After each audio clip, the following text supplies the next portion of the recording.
Okay, Rabotai, welcome. Uh, in this difficult time, but hopefully time that will give us some hope.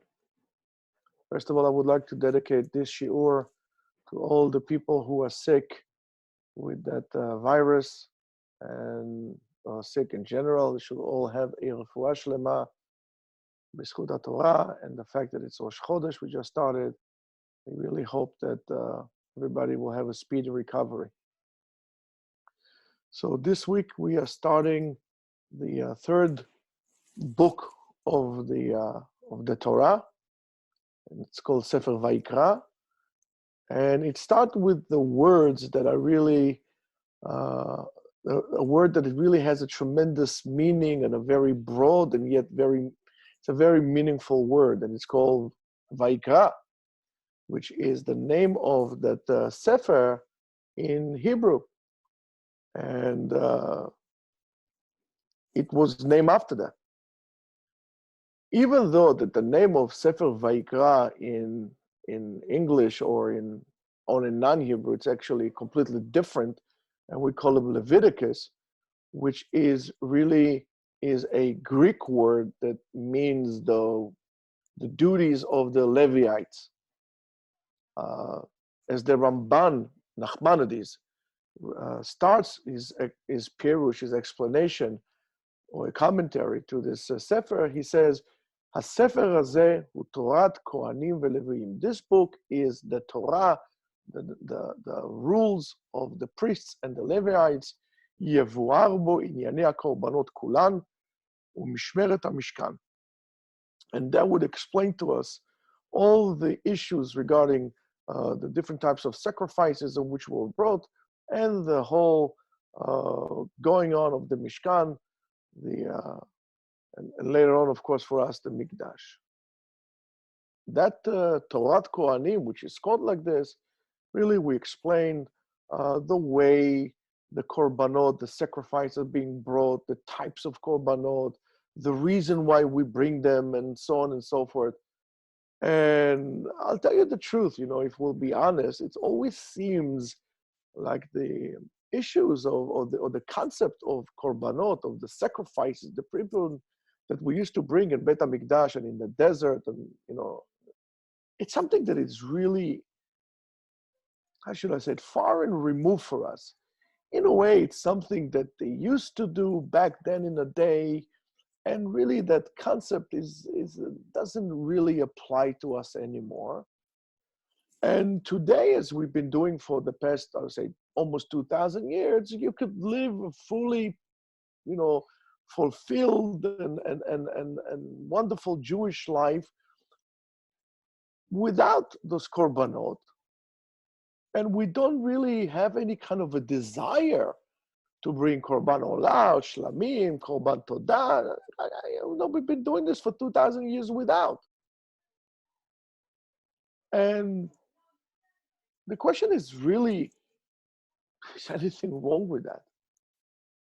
Also, going back to the opening of the parasha,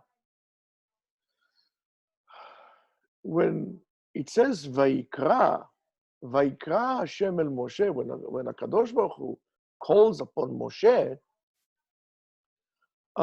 in a way, it calls him in a very personal manner. HaKadosh Baruch Hu calls Moshe in a very personal, direct way that really shows a tremendous kindness. HaKadosh Baruch Hu really likes him, Moshe Rabbeinu. Vayikra el Moshe, and he calls upon Moshe. Vayikra el Moshe, vayidaber Hashem elav mi'oel moed lemor. Usually it would say, Vayomer Hashem el Moshe, and so on and so forth. And if we translate it, Vayikra el Moshe, and he called upon Moshe. Who? Hashem. But then it says, Vayedaber Hashem elav me'oel moed, and tells us the place.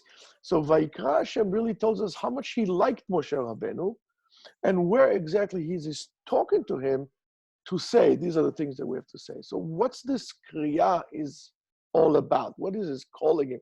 Likro is also to read, but what is it really all about? So on the first layer of that, it's really creating a connection. is like opening a channel of communication that after you open this channel, the message goes. The same thing is like we're doing now. It says, would you like to join a session, whatever? So I press yes, and then I says, okay, press video, press this. So we're opening this channel of communication, and after that, we give the content of that information that we want to give. But what is important in the way HaKadosh Baruch Hu calls upon Moshe is not necessarily the language. Pay attention. It's fundamental, Rabotai. But rather in creating the interaction between the person or the object that calls upon to the object in which he's being, or that is being called. Between the caller and the receiver, call it this way. It is so important, and maybe with your permission later on, we'll be able to clarify this a little bit further. And I do believe that it has to do, I would like to believe, that it has to do with saying the korbanot and so on and so forth. So we said that, before we don't really feel anything about korbanot. Anybody has really, said, oh, wow, man, I wish I could go to Bet HaMikdash to bring korban.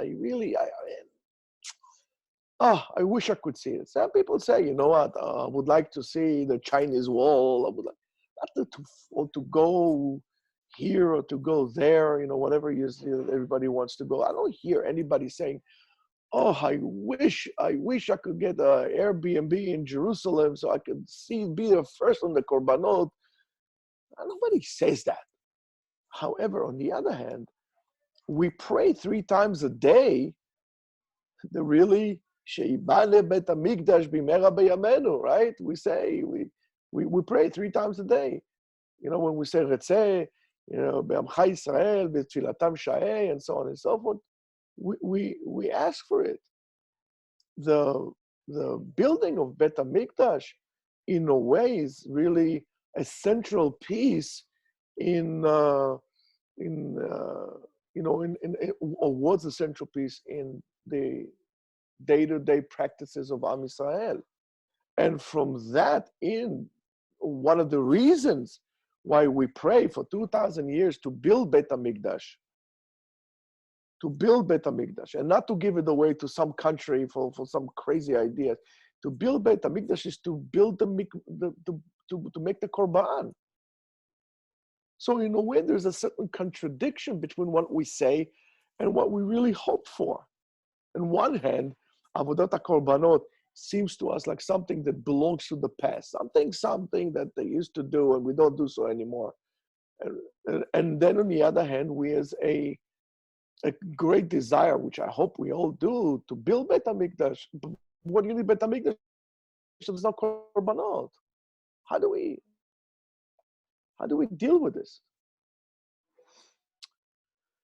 So I think that not for nothing, Sefer Vayikra starts with the word Vayikra, called upon. There's something unique and wonderful in this world to really teach us one of the foundations of Jewish belief and one of the foundations of our interaction with HaKadosh Baruch Hu himself. As we said to you earlier in the morning when we were learning, in the Torah you would find the most basic formats, formulas, and patterns of interaction of the world and how HaKadosh Baruch Hu interacts with the world and so on and so forth.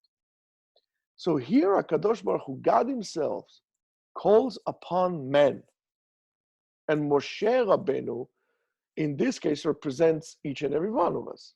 HaKadosh Baruch Hu is not expecting that only if the man will call upon him, therefore he would answer him. But rather HaKadosh Baruch Hu starts and he calls men, he calls Moshe. As the Midrash says, that there is a direct call upon of God to Moshe Rabbeinu. First he calls, then he speaks. To Moshe, first he calls, then he speaks. Not like, for example, Avraham Avinu. In Avraham, it says, Vayikra malach Hashem el Avraham. HaMalach, the Malach calls, and Avraham says, yeah, and then the dibur, then the speech comes. But Vayikra malach Hashem el Avraham. But in our case, as it says, Amar Rabbi Avin, Rabbi Avin says, Amar HaKadosh Baruch Hu says, Ani hu hakoreh ve'ani hu hamedaber. I'm the one who's calling, and I'm the one who's speaking. As it says in Sefer Yeshaya, in Isaiah, which one everybody knows? Isaiah 48. Ani dibarti. I spoke.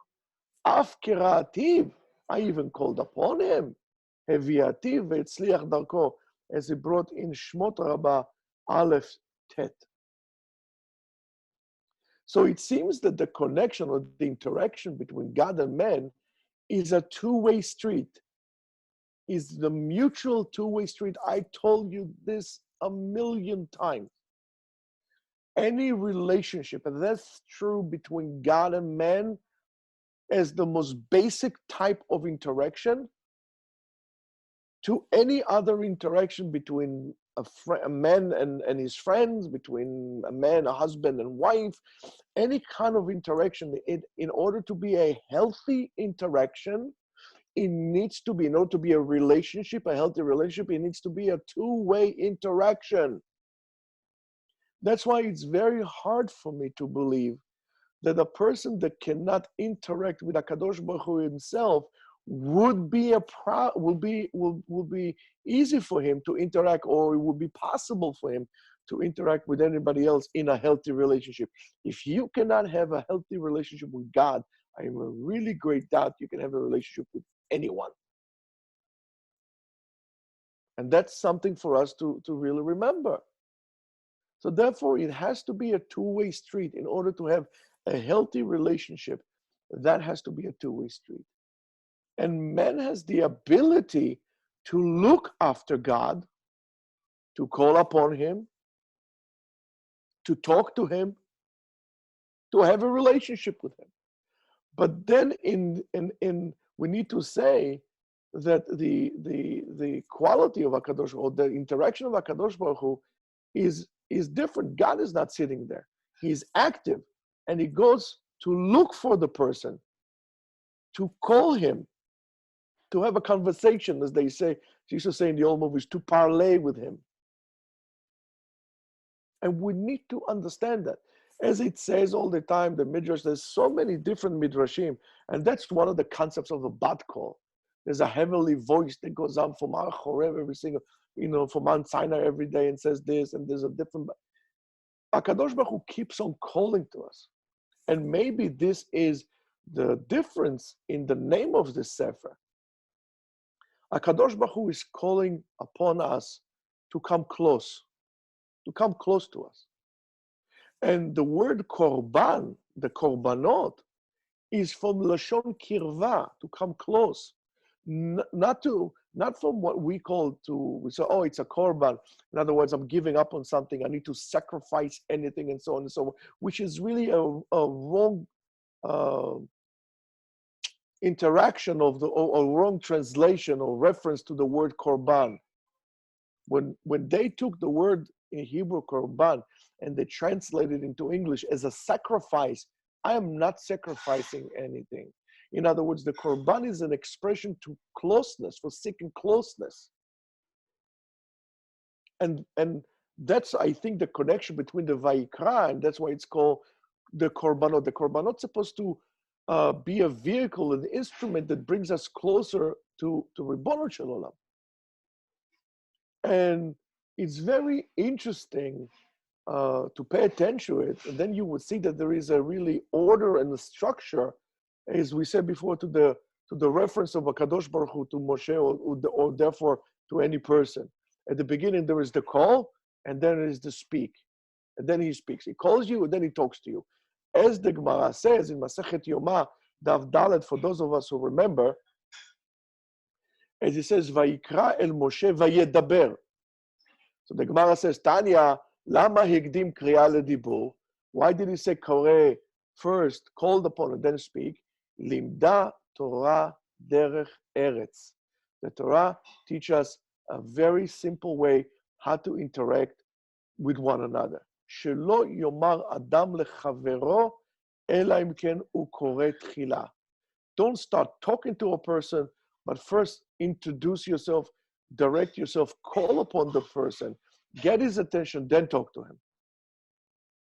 Sefer Vayikra comes to teach us that HaKadosh Baruch Hu is not closed within this, sits there on the silver mountain, or closed within what we call the four hamot of halacha, or he's sitting out in the heavens, or he's sitting some kind of in a palace all alone, and so on and so forth. HaKadosh Baruch Hu created the world.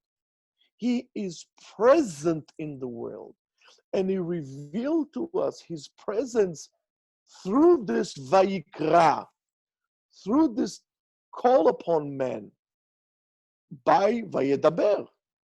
Vayedaber means a very personal speech. I'm talking to you. When I call, for example, I say, Eitan. So Eitan looks and says, yes. I said, okay, now I'm talking. So I'm talking to Eitan. Even when I talk to a crowd, I said, you. I refer to you. But you can't just go over there and start talking. And that's one of the things that they use in order to have a technique about how to speak appropriately. You try to create, in order for you to have the people listen to you and really paying attention to what you say, you have to create a certain personal interaction between yourself and the people. And HaKadosh Baruch Hu is teaching us how to do it, how to be personal, how to appropriately interact with one another. When, as it says to us in Sefer Shmot, when we learned before it, Ka'asher yedaber ish el re'ehu. HaKadosh Baruch Hu is talking to Moshe in the same manner that we should speak to one another. HaKadosh Baruch Hu is the, should I call it, the God of history. He's connected to humanity. God is a part of our history. He cares about us. Not only us as Jews, us as people, humanity. Before even man calls upon God, HaKadosh Baruch Hu calls upon and reveals himself and talks to him. And if you start looking at Maaseh Bereshit and the story of Gan Eden and so on and so forth, right? It's interesting. God calls Adam. He says, Adam, where are you? But God needs to ask Adam, where is he? He knows where he is. But he wanted to close to him, to allow Adam HaRishon, when he made the sin, a way out. To say, this is so personal, I'm sorry, I made the sin and that would have been over. Because the whole concept of the sin of Adam HaRishon is to teach us the power of tshuva. We needed to incorporate tshuva in our partnership with God in creation. So that's what it was all about. But Adam threw away the friendship of HaKadosh Baruch Hu. It's the same thing, like, for example, when a person calls his friend, he picks up the phone, hey, how are you? And then, okay, I'm fine, how are you? Next day, picks up the phone, hey, how are you? And so on and so forth. But it's always A calls B. B never calls A. That's not friendship. It doesn't make a difference how much would you say, how much B later on would say, are you really important to me? So A would say to me, if I'm so important to you, how come you never pick up the phone and ask me how I am? How come you never call and look for me? Why is that I always have to be the one that calls for you and asks you, how are you? How come you never pick up the phone? Don't tell me we had a relationship here. It was convenient for you, but we never had a relationship. We were never personal. Why? Because it takes two to tango, Rabotai. You have to have another person. You have to have this two-way relationship or this two-way interaction. And when HaKadosh Baruch Hu calls us, HaKadosh Baruch Hu calls and reveals himself to us, and then he talks to us. That interaction, or this calling upon of HaKadosh Baruch Hu to mankind, is not only in historical, transcendental, levels or layers, but it's face to face. Panim el da panim, yedaber elav. Panim el panim, face to face. That's why it's very important to speak to people face to face, not just sending WhatsApp. You waste so much time on nonsense. You waste so much time on self-centerism. Just get out of your way 1 second, make an interaction with another. But that's why chavruta should be done face to face, not on the phone. So if you're going to ask me, and I'm going to tell you something that maybe you're not going to agree with me. If I have to travel half an hour to learn with my chavruta half an hour face to face, is that worse than if I would sit on the phone with my chavruta and learn with him an hour? And I will tell you, yes, it's better to travel half an hour to sit with your chavruta and learn with him than half an hour than to sit an hour to learn on the phone. That personal interaction not only benefits your learning, but also enhances your interaction with the person, which the telephone cannot do. Unfortunately, we have to do it today by using those technology. And Baruch Hashem, we have a lot of people joining us online every single day, learning. But it could have been so much better if we would have done this face to face. Never substitute the interpersonal relationship, the real relationship, to some virtual concept or virtual means of communication. I mean, if you have somebody overseas, okay, that's something else. For example, my mother lives overseas. You don't expect me every time I want to call my mother to travel to Israel. But is that as the same as being there? No. So if you're going to ask me, for example, my sister lives in Israel. So yes, my sister cannot go now and visit my mother because of the closure there. But what's better? Me calling my mother twice a day, or my sister visiting my mother 3 times a week? So I will tell you, visiting 3 times a week is better than calling every single day. Because of that. So when we talk panim el panim, face to face, we need to learn this. This is HaKadosh Baruch Hu. This is the ultimate closeness, face to face. And that is to many other aspects, which this is not the time, nor the place, nor the setting to talk about the importance of face to face. This is a lesson to all of us how to appropriately interact. Judaism believes that in that interaction with the divine, with the Kadosh Baruch Hu, this is not dismissing the men to God, or overpowering God to men. No. By this face-to-face interaction between men and God, we are creating a new entity. This is a new partnership, a spiritual, deep partnership. And that's why it's important. That's why it's important to pray to HaKadosh Baruch Hu as you are talking, not superficially. Because if I would talk to you,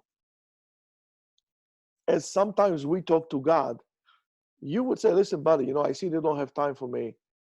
Don't bother. When you have time, call me. Or when you have time, come over and I'll talk to you. If you really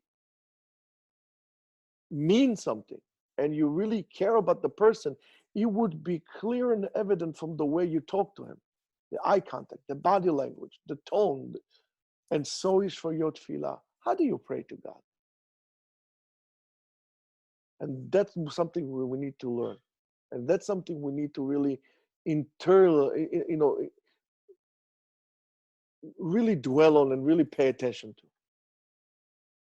And I'm going to tell you something. Now, going back to the korbanot and this whole Inyan, one of the phrases in which are kind of wrong, and I'm going to tell you, to say to a child, or to, or one of the sentences or the concept that the child hates the most to hear is what?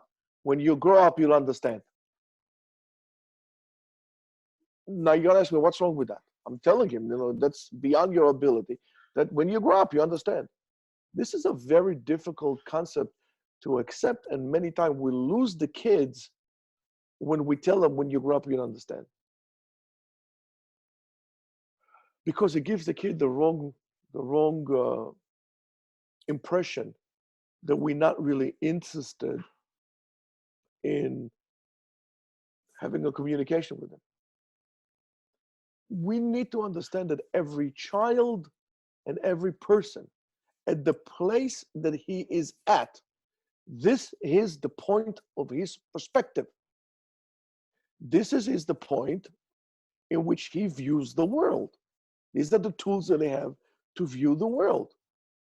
And as far as this person or the child is concerned, this is what he sees. That's the maximum in which he could see. And he doesn't think that he's able to see things in a deeper or wider or different manner altogether. That's how he sees it. Because he sees until the edge of his ability. That's why if you, now it would make sense if you would look at Avraham Avinu. That's why Kadosh Baruch Hu needed to remove them beyond time, because man is only able to see what he sees. He moved him beyond time. He saw them beginning and end when he had the Brit Ben Abetarim. And he gave him an understanding that is different and unique that we don't have. Now, when a child, for example, understand things, he understands it in a certain way, and whichever way they seem to him, and that's it. There's no more than that. However, the adult, hopefully, knows that there are different layers in which the child cannot grasp and understand right now. Therefore, we should not blame anybody that does not see what we are seeing. We need to understand that this is what they are capable of seeing or capable of understanding from the current situation or from what we are showing them. That's why we need to be very, very careful to show the truthfulness of the Torah as it manifests itself from our actions, from our words, to be very particular and very careful to be an appropriate representative of the Torah. That's why we need to call upon people from a perspective of closeness, to show them that we are seeking the closeness, and only then talking to them. Don't be aloof and talk to people and rebuke them from a level in which they can relate to. That was the ma'ala, that was the advantage of Aharon Avinu. Aharon HaKohen was able to bring the Torah to every person and yet bring every person to the Torah itself. It's not this or that, it is both. And when you talk to people, you need to approach them. You call upon them. You approach them. You need to learn to love these people, to care about them, and only then you could speak to them. And that is something that we must understand. This is in our interactions with the people who are secular and so on and so forth. And maybe this is one of the reasons that sometimes we fail in bringing more people on board, or keeping the people who are hanging by a thread in that side, in the right side. Now, that maturing that happens to the person eventually also happens to the world, however, in a slower pace. So, from our perspective, bringing a korban maybe right now looks like a very strange and pointless act. However, I said today, because the world evolves, develops, matures, and so is the concepts that people possess also develop, progress, and mature. So the question is regarding the korbanot, again, we use it for lack of better words, the sacrifices in which they brought in Bet HaMikdash. The question is it just because we ask her today? The answer is yes. The only reason we ask about korbanot and we can relate it is that's because our perception today, the way our perception is, and when the appropriate time will come to build Bet HaMikdash, that perception of our emunah and that connection to HaKadosh Baruch Hu through Maaseh HaKorbanot would also change. And it's going to be on a higher level, on levels that right now we don't even think could exist. They did exist, we lost them. That's why it seems so far and removed. We are in this baby steps. And that's why I think that it's not the time. I'm not saying that the redemption cannot come in any moment or the time to build a mikdash is not there. However, if it's based on our attitude, the time is not there yet. When the time will come, our attitude will change as well as a result of that, where it's going to be clear to us, when we're going to be in a place that is going to be clear to us and simple to us, that's what needs to be done. That will happen. Until then, we're not there yet. Again, in Parashat Vayikra, Kadosh Baruch Hu calls upon men, and in every calls upon, there's also an act of freedom, of freedom of choice. That ability of men to accept this calling. But in order to hear the calling of HaKadosh Baruch Hu, you need to be very sensitive. You need to listen, to pay attention to what HaKadosh Baruch Hu is calling you. A person could sometimes be deaf, dumb, and blind, like Tommy, and not going to be able to receive or to call upon that divine calling that calls you. And we therefore need to fine-tune our human frequency to the divine frequency, to listen, to hear, should I say, to hear and to listen to this calling, and then to what HaKadosh Baruch Hu speak to us. And it seems like that this model of interaction between man and God could really be an interaction, as we said before, to human interaction.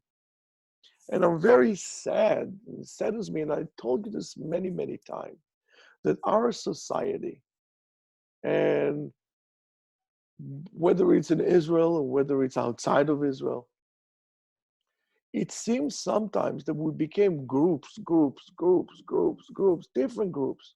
We live in different societies. Each and every one in those societies lives in a world of his own, according to the way he believes, according to his opinions, and he's not really directing himself, his outlook, to the calling. It doesn't even, not only to God's calling, but to his neighbors, to the one who is not necessarily like him, to the one who is different than him, to the calling that to see this point to the people who don't think like you or don't act like you. I do believe strongly, as I said to you so many times, that if we're going to adopt that model or this example in which HaKadosh Baruch Hu is giving to us of Vayikra and then Yedaber, if we're going to recognize the people, acknowledge the people that we are talking to, and we're going to first, before we're going to start speaking to them, we give them the feeling that we care about them, that they are important to us. Only then we'll talk to them. I think that we'll be able to have a recognition of one another, and we'll be able to converse with one another, and we're going to be able to listen to one another. And then we'll start slowly be able to bring and to build about a healthy society is a human society. We'll be able to bring and build upon a Jewish society that is going to be healthy. Even if we all don't necessarily think or believe in the same matter, this is not an opportunity to turn all of us into a dogma, but to recognize the difference and to respect that and to acknowledge the other person that he is also a creature of God. By doing so, I do believe that we're actually acknowledging God himself in creation. And if we only adopt that, especially in this time, and that's why we must go out of our ways. Call people that even though you know that God, thank God that they're healthy and healthy and healthy and happy. Maybe they're not so happy. Go through all your contacts on the phone. For crying out loud, don't just send a text. Call. Even if you know that this person is nothing wrong with him. Call. How are you? Say, introduce yourself.